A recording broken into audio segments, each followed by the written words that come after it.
Fala pessoal, meu nome é Enio Macedo, sou um dos colaboradores daqui do TAD Clinicagem e hoje vamos começar o nosso módulo de síncope. E eu tô aqui com o glorioso... Opa, Enio, meu nome é Pedro Magno e a gente vem acompanhar esse módulo de síncope aqui. Como é que a gente organizou o módulo, Enio? Vamos começar pelo começo aqui. Vamos lá, Pedrão. São 5 aulas, tá? As 2 primeiras aulas, a gente vai focar aqui a nossa atenção na abordagem de síncope e também na abordagem da perda transitória do nível de consciência. Tá bem. E essas são as primeiras 2, né? Exatamente. E nas últimas 3 aulas, nós vamos falar um pouco mais sobre cada uma das etiologias de síncope em um pouco mais de detalhes. Perfeito. Aí a gente vai explicar um pouquinho sobre como é que faz diagnóstico, como é que trata cada uma delas. Mas a ideia no começo é a gente dar aquela estrutura organizada para quem está ouvindo a gente, né? Exatamente. Aquilo que você precisa saber no pronto atendimento, a abordagem, o passo a passo, para você conseguir realmente chegar no seu diagnóstico e ajudar o paciente. Então, bora para a primeira aula aqui e dessa parte de abordagem, Enio. A gente vai começar com um casinho aqui, tá? A gente vai atender agora no pronto atendimento uma mulher de 28 anos de idade, previamente ígida, e ela fala que hoje de manhã ela teve um desmaio, tá? Ela estava numa fila para comprar um ingresso, já estava 4 horas lá na fila, e era para um show do artista favorito dela. E aí ela fala que de repente ela começou com um pouco de sintoma de náusea, escurecimento da visão, um pouco de palidez, e aí essa foi a última memória que ela tem, porque depois ela só tem a memória de estar no chão e outras pessoas estarem socorrendo ela. As pessoas em volta falaram que ela não apresentou nenhum movimento diferente, não teve nenhuma perda de controle esfincteriana e que depois de alguns segundos a paciente começou a recuperar a consciência. E aí, o que a gente vai fazer para ela? Como é que vai ser o nosso começo aqui? Maravilha, Pedrão. Aqui a gente vai ter que abordar, antes de mais nada, a perda transitória do nível de consciência. Esse é o primeiro ponto, tá? Aqui na nossa abordagem, nós vamos ter 4 pontos para falar um pouco de síncope. A gente não pode falar de síncope, Pedro, antes de falar de perda transitória do nível de consciência, porque muitas vezes não tem escrito na testa que é síncope, então a gente vai ter que passar por outros diferenciais. O paciente pode achar que é síncope, mas na real ser outra coisa, né? Então, sim. Beleza. E além disso, além da gente saber se é uma perda transitória do nível de consciência, o segundo passo vai ser a gente definir se nós tivemos realmente um episódio de síncope ou não. Uma vez que a gente definiu que é uma síncope, nosso terceiro passo vai ser definir qual que é o tipo de síncope, porque cada tipo vai ter um tratamento diferente. Beleza.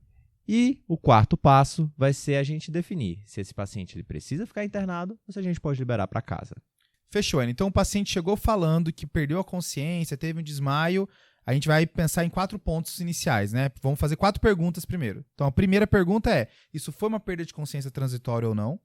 E aí, se sim, a segunda pergunta é, isso foi uma síncope ou algum diagnóstico diferencial de síncope? E aí, se for uma síncope, a terceira pergunta é qual é o tipo? E a quarta pergunta é, sabendo qual é o tipo, se eu vou precisar internar esse paciente ou não, né? Perfeito, Pedro. Então, vamos começar pela primeira pergunta.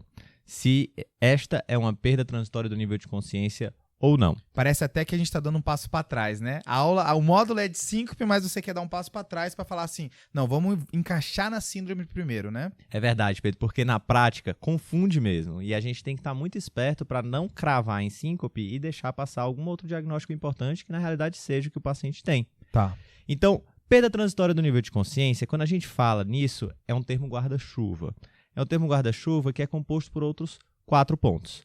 Primeiro ponto, esse paciente ele vai ter um evento de curta duração, ou seja, é um evento que, de literatura, de diretriz, no mundo maravilhoso das diretrizes, vai ser um evento que vai durar menos que 5 minutos. Tá, então é uma coisa que, por isso que o nome transitório é no nome, né? Exato, e como a gente frisou, é no mundo maravilhoso das diretrizes, porque na prática, Pedro, é muito difícil a gente saber exatamente quanto tempo o sujeito ele ficou desacordado. Então, às vezes, essa pessoa ela teve uma perda transitória ali que nem sequer ela foi vista por outra pessoa, então não dá pra gente saber. A pessoa que desmaiou, ela não sabe quanto tempo ela ficou desmaiada, né? Ela só lembra dela acordar, se durou menos 5 minutos ou se durou horas, ela não vai saber, né? Então é uma informação que às vezes é muito mais colhida das pessoas em volta do que da própria paciente, né? E na prática, muitas vezes, as pessoas terminam tendo uma percepção de tempo maior ali da perda de consciência do que de fato ela aconteceu. Então, termina não sendo um valor para a gente ficar muito, muito estressado com esses 5 minutos, mas o mais importante é a gente saber que é algo transitório e breve. Perfeito. Então, para eu chamar de perda de consciência transitória, falar que está dentro dessa síndrome guarda-chuva, primeira parte é que tem que ser de curta duração, né? Isso. E é fundamental a gente fazer essa diferenciação para diferenciar de outra abordagem super importante no pronto atendimento, que é a abordagem do coma. Tá. O coma é o rebaixamento de nível de consciência que se prolonga. Tá. Então, essa é uma abordagem diferente. Legal, porque aí já faz uma diferenciação, né? Síncope, o paciente não está desmaiado durante 5 horas, chegou desmaiado, pronto, isso aqui não é mais síncope, isso aqui é uma outra coisa, né? Exato. Segundo ponto aqui para eu falar, que é perda de consciência transitória. Além disso, a pessoa tem que ter um controle motor anormal. O que eu quero dizer com isso, Pedro? Primeiro, o mais comum, a pessoa que tem um desmaio, ela perde o tônus e ela cai. Tá. Outra coisa que pode acontecer, por exemplo, numa crise epiléptica, é a pessoa ter fenômenos positivos, ou seja, ter abalos motores, mioclonias, movimentos tônicos, clônicos. Então, fenômenos motores também entram aqui na nossa definição. Beleza, o paciente não pode ficar parado exatamente igual, né? Só dizer que perdeu a consciência, né? E os outros 2 pontos são a responsividade, ou seja, enquanto a pessoa está desacordada, se você tentar falar com ela, tentar obter alguma resposta, você não vai conseguir. É outra coisa que está no nome, né? Perda de consciência, né? Beleza. E a última é a amnésia sobre o evento. Então, por definição, a pessoa não pode lembrar do que aconteceu durante o evento. Fechou. Eu acho que se a gente for lembrar do nosso caso, da nossa paciente, né? Ela, de fato, foi de curta duração. O pessoal que estava em volta falou que não durou muito, durou alguns segundos apenas. Ela teve, então, um movimento anômalo, porque ela caiu no chão, foi para o chão, ela foi encontrada no chão. E ela teve a responsividade naquele período e ela não lembra do que aconteceu, ela só lembra dela acordando já no chão, né? Então, acho que ela fecha a síndrome perda de consciência transitória. Perfeito, Pedro. E aí a gente vai para o segundo ponto da nossa abordagem. Ok, definimos que se trata de uma perda transitória do nível de consciência. Vamos adiante.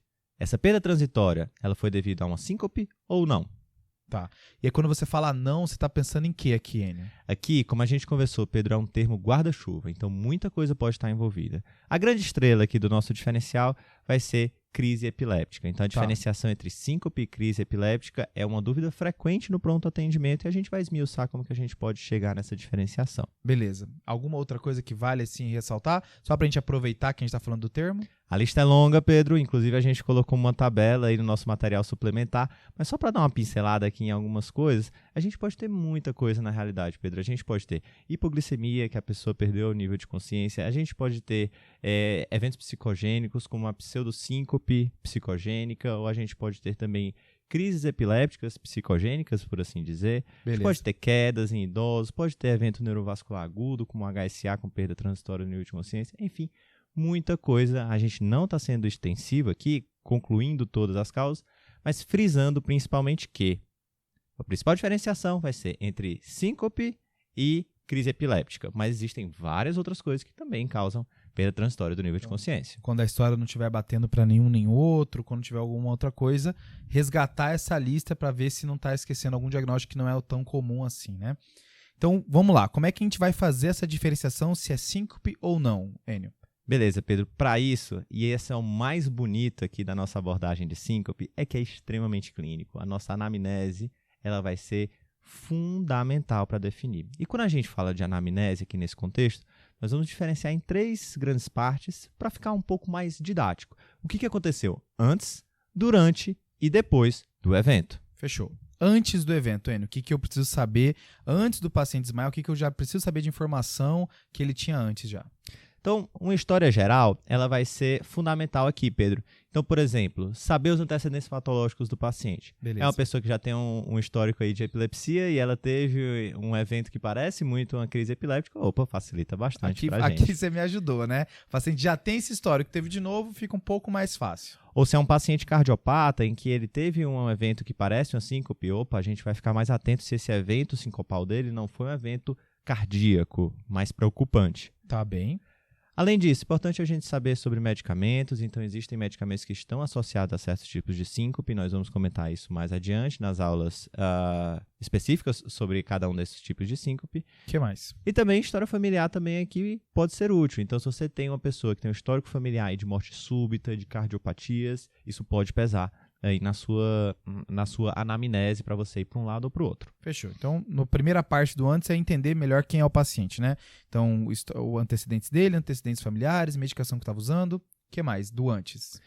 Bom, é bom a gente saber também se essa pessoa já teve eventos similares. E se ela já teve eventos similares, que avaliação ela passou nesses episódios, quais foram os diagnósticos que foram dados, quais foram os tratamentos, se os tratamentos foram efetivos, se não foram, qual a frequência em que esses eventos aconteceram, por exemplo. Tá bem, até pra não repetir exame, né? Às vezes a pessoa já fez, semana passada teve episódio de síncope, internou, fez vários exames, às vezes você já consegue pegar o bonde andando do que já foi feito para essa paciente para entender melhor o que está acontecendo, né? Exatamente. E aí, Pedro, entra mais uma dica que ajuda a diferenciar os eventos psicogênicos de outros eventos, é que os eventos psicogênicos, eles podem ter uma frequência muito maior do que os outros. Então, se a pessoa tem dezenas ali de perdas de consciência durante o dia, opa, isso acende a lanterna. Isso não sela diagnóstico, é importante frisar aqui.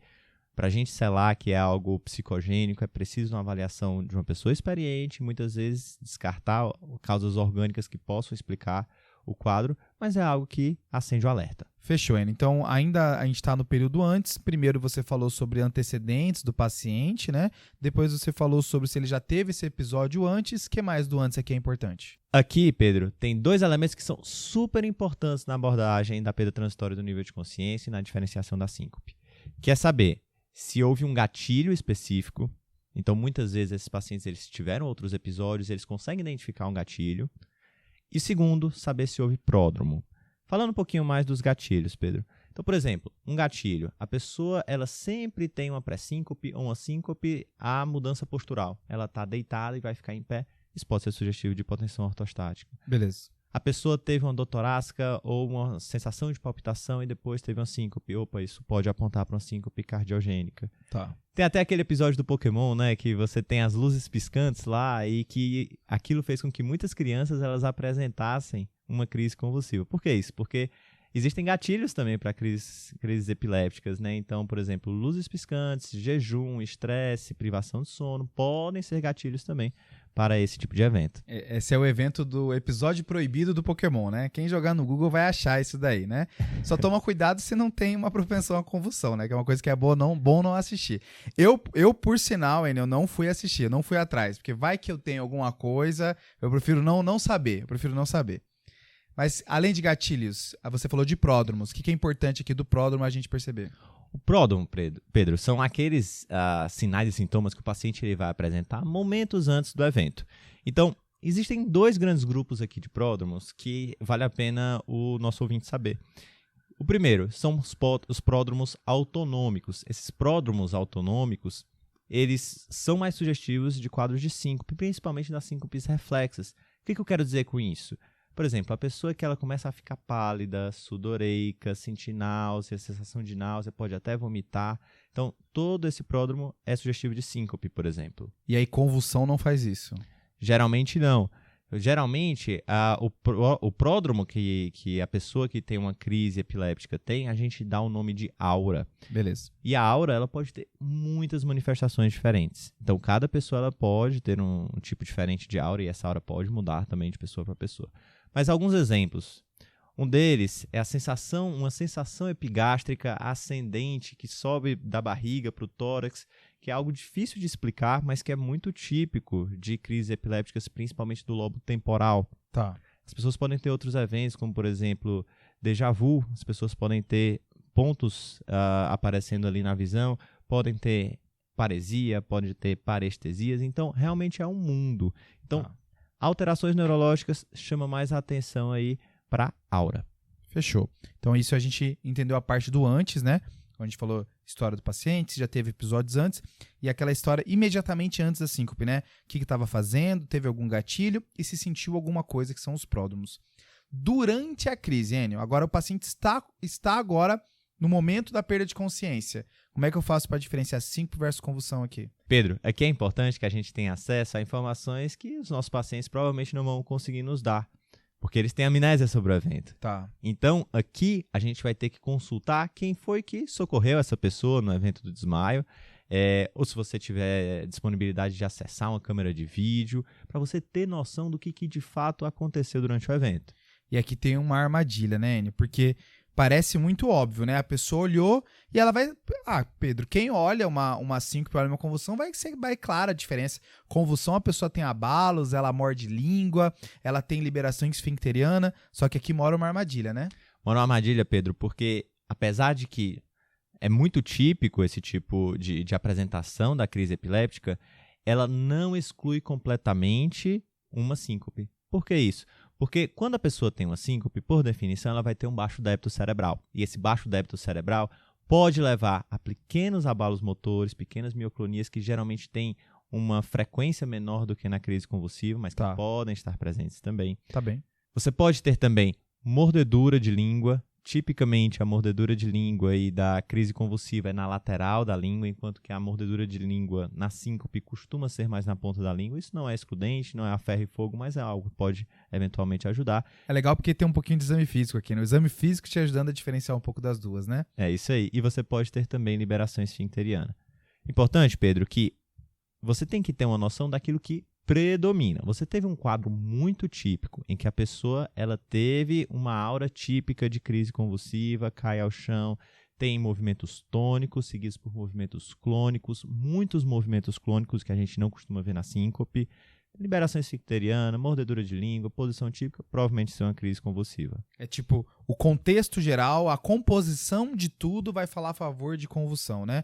Então, só achados isolados... Tava tudo falando a favor de síncope, mas liberou o esfíncter. Não quer dizer que parou de ser síncope, ainda pode ser, né? Porque todo o contexto ainda fala a favor. Acho que é legal. Essa aula é muito sobre, como você já tinha antecipado, né? Que a anamnese é muito rico, o exame físico é muito rico, porque aqui você vai ter que montar uma história, montar um contexto e ver para que lado tá mais, né? Exatamente. Existe uma outra ressalva também, Pedro, que aí é uma clinicagem, um detalhe no qual a gente pode eventualmente lançar algumas hipóteses, que são os olhos. Se os olhos durante o evento eles estavam fechados ou abertos ou entreabertos. Fechados / abertos entreabertos. Tá. Por quê? Porque nas crises epilépticas e também nas síncopes, o típico é que a pessoa esteja com os olhos abertos ou entreabertos. Quando a pessoa está com os olhos bem cerrados, principalmente se eles estão cerrados com força, isso é uma coisa que pode levantar mais uma vez o alerta para uma crise psicogênica. Beleza, Enio. Então aqui seria aquele termo crise não epiléptica psicogênica, né? Parece uma convulsão, mas na real, se você fizer um eletroencefalo naquele momento, o paciente não está convulsionando, é um movimento que é de origem psicogênica, né? O paciente ele não quer fazer isso, mas ele está fazendo e o tratamento vai envolver geralmente o especialista da área, um pouco de psicoterapia, então é uma coisa bem mais complexa e que geralmente o papel nosso no pronto atendimento, no pronto-socorro, vai ser difícil fazer essa diferenciação, né? Geralmente você vai encarar como sendo uma coisa mais orgânica para depois perceber que de fato tinha algumas coisas que falavam a favor já do CNEP, da crise não epiléptica psicogênica, né? Perfeito, Pedro. E essa sua ressalva de que o paciente ele não está fazendo aquilo voluntariamente é super importante. Porque lembrar que essas manifestações de crise epiléptica psicogênica ou de síncope psicogênica podem estar dentro do espectro do transtorno conversivo. Então, o paciente ele não está fazendo aquilo ali de forma voluntária. Muitas vezes é uma forma dele aliviar um sofrimento de ordem psíquica e que ele não consegue controlar aquilo. Então, a comunicação vai ser super importante. Importante que esse sujeito também não seja estigmatizado, porque sim, ele está sofrendo com aquilo. Beleza. Então, o olho aqui é uma dica importante, né? Esse olho fechado, falando mais a favor da crise psicogênica. A gente já falou do antes, já falou do durante, agora falta o após. O paciente já está recuperando já o nível de consciência, já passou aquele período. O que fala a favor de síncope e o que não fala a favor de síncope? Pedrão, síncope, geralmente a recuperação é rápida. A pessoa pode até ter um pouco de confusão ali, de curtíssima duração, segundos, minutos, mas isso é bem diferente do que acontece nas crises epilépticas. Tradicionalmente, nas crises epilépticas, nós temos aquilo que nós chamamos de pós-ictal, que é um momento mais prolongado em que a pessoa ela tem uma confusão mental e que vai melhorando progressivamente de forma um pouco mais arrastada do que na síncope. Então, essa é uma diferenciação interessante também. Outro ponto, Pedro, aqui de importância é que muitas vezes, após a perda de nível de consciência, outras síndromes, outras queixas do paciente podem aparecer. Vou te dar um exemplo. Você tem um paciente que estava andando na rua, teve uma perda do nível de consciência e quando ele acorda, ele está com uma bruta cefaleia e hemiplégico. Então aqui você vai pensar, por exemplo, no evento neurovascular. Aqui a cefaleia e a hemiplegia aguda, elas vão ser síndromes muito mais fáceis de abordar, muito mais objetivas de serem abordadas. Então é importante também, quem está escutando a aula, saber que outras síndromes podem se associar. Por exemplo, a pessoa teve uma perda do nível de consciência e ao despertar ela estava com palpitação odotorácica. Opa, direciona para a investigação cardiológica. Então, é importante estar atento a esses outros sintomas que podem pintar aí no quadro. E reencaixar o paciente em outra síndrome, né? Beleza, então a gente falou de antes, durante e após, trazendo alguns pontos aqui, né? Ressaltando alguns pontos. Você falou que a parte de síncope, os gatilhos são mais claros, né? A parte de convulsão, os gatilhos às vezes são mais... Pode ter, mas não são tão bem estabelecidos assim. E a crise epilética pode ter uma coisa que parece um pródromo, né? Que é a aura, que eu posso ter sintomas neurológicos ou aquela sensação epigástrica que acende. Eu posso ter essas sensações falando mais a favor de convulsão. Outras coisas que falam mais a favor de convulsão é a mordedura lateral da língua, os movimentos grandes, né? Abalos importantes e numerosos também falam mais a favor de convulsão. E essa recuperação neurológica mais devagar, esse período de pós-ictal, também fala mais a favor de convulsão, tá? Agora, uma coisa que eu não vi você falar aqui, Enio, é que às vezes rola por aí, o pessoal tem medo quando rola uma perda de consciência, é a AVC, né? Por que a gente não falou disso aqui agora? Primeira coisa, Pedro, é que o AVC, ele tem, por definição, uma duração. Então, aqui, a duração não vai ser de 5 minutos ou coisa do tipo, que entraria aí no nosso contexto, na nossa caixinha de perda transitória do nível de consciência. Então, se a gente está falando de alguma coisa neurovascular que tem uma duração curta de perda de nível de consciência, a gente já comentou HSA, é uma possibilidade, uma hemorragia subaracnoide, né? Do polo hemorrágico e do polo isquêmico, nós temos o acidente isquêmico transitório, também chamado de AIT. Tá. E por que a gente não comenta tanto de AIT nas aulas de síncope? Porque você ter uma síncope por um AIT é algo excepcional. Por que isso? Porque, geralmente, o AIT acontece na circulação anterior, ou seja, nas carótidas. E ele vai atingir áreas do cérebro que, isoladamente, não são capazes de diminuir o nível de consciência do paciente. Então, relembrando a abordagem de coma e também de rebaixamento persistente do nível de consciência, lembrar que as estruturas neurológicas responsáveis pela vigilância, elas estão presentes ali na ponte e no mesencéfalo, ou seja, no tronco encefálico. Tá. E que essas fibras elas vão passar pelo tálamo e vão se distribuir ali no córtex bilateralmente. Então, para você ter uma perda de nível de consciência, ou você está atingindo os hemisférios cerebrais dos dois lados ao mesmo tempo, ou você está atingindo o tronco. E aí, então, o paciente com AIT teria que ser ou um AIT bilateral, que não é comum, ou um AIT que acomete tronco, né? Exato, que aí teria que ser da circulação vértebro-basilar e que, por definição também, você tem que ter outros sinais e sintomas neurológicos. Então, esse paciente ele pode ter uma hemiparesia, uma hemipoestesia, pode ter ataxia, etc. Então, a perda de nível de consciência isolada não vai ser aqui um bom sintoma guia. Fechou, Enio. Então, a gente já tinha definido que a nossa paciente se encaixava na síndrome perda transitória do nível de consciência, e aí a gente começou a debater se era síncope ou se era outra coisa. Sendo que a nossa paciente, ela pareceu mais síncope mesmo, né? Acho que a gente pode cravar isso. Ela teve sintomas de pródromo parecidos com os de síncope mesmo, escurecimento da visão, um pouco de palidez, um pouco de mal-estar. E ela foi rápido, não teve um período pós-ictal importante, não foi falado de mordedura de língua, não foi falado nem de perda esficteriana, parece mais um quadro de síncope aqui, né? Fechou, Pedro. Então, vamos aproveitar esse caso e vamos para a próxima aula para a gente tentar entender melhor o que aconteceu com essa paciente e o que a gente vai fazer com ela também. Boa!